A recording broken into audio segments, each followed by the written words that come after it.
let me tell you a small story. Don't confuse this with what our news anchors refer to as a story. This is no such story. This is real life.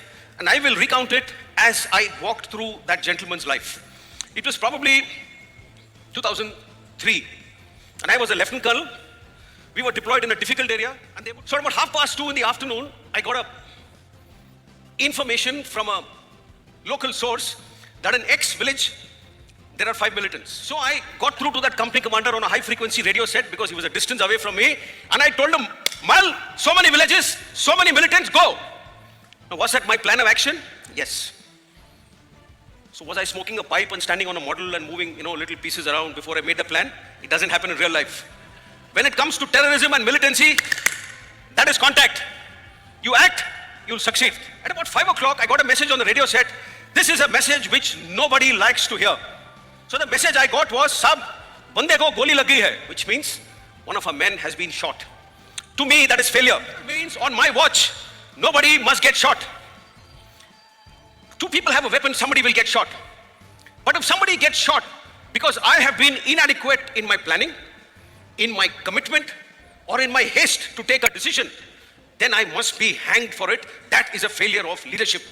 Morning, a helicopter came and picked up the casualty and took him away to the hospital. We stayed in that village for 5 days. 5 days and 5 nights. We searched that village. Came back to base. Anyway, got through to the hospital, got through to the ward where he was admitted. A nurse picked up the phone in the ICU and I asked her, Banda kaise hai? Start again. I asked her, how's my soldier?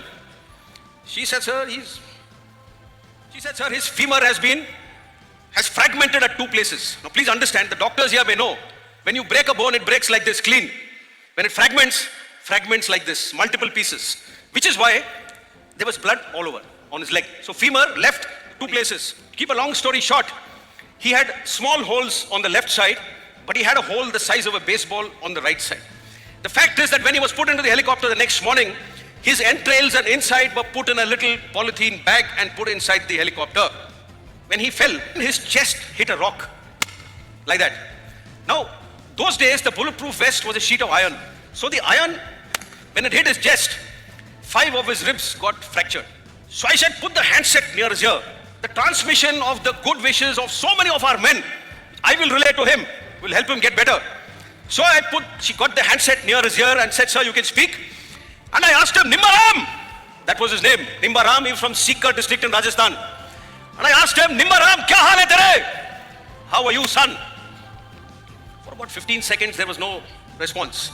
And I was about to put the handset down, thinking that, either he can't hear me or he can't speak, or both. But just as I was about to hand over the phone to the operator, the handset, I said, Saab, pet mein thodi si takleef hai. Which means, after all these injuries, he's telling me, I have a small ache in my stomach. I didn't know what to say. And then I heard him say, in a feebler, thinner voice, ki saab, Paltan ke baki bande kaise hain? Which means, this man is dying and his concern is for the well-being of the rest of his team. This is priceless.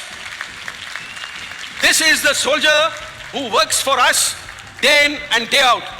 And I have absolutely no hesitation in saying, ladies and gentlemen, for our today, he gave his yesterday. For our tomorrow, as I speak, he's giving his today. So at the end of it, ladies and gentlemen, this is the story of the Indian Army in nation building. This is the story of our soldier.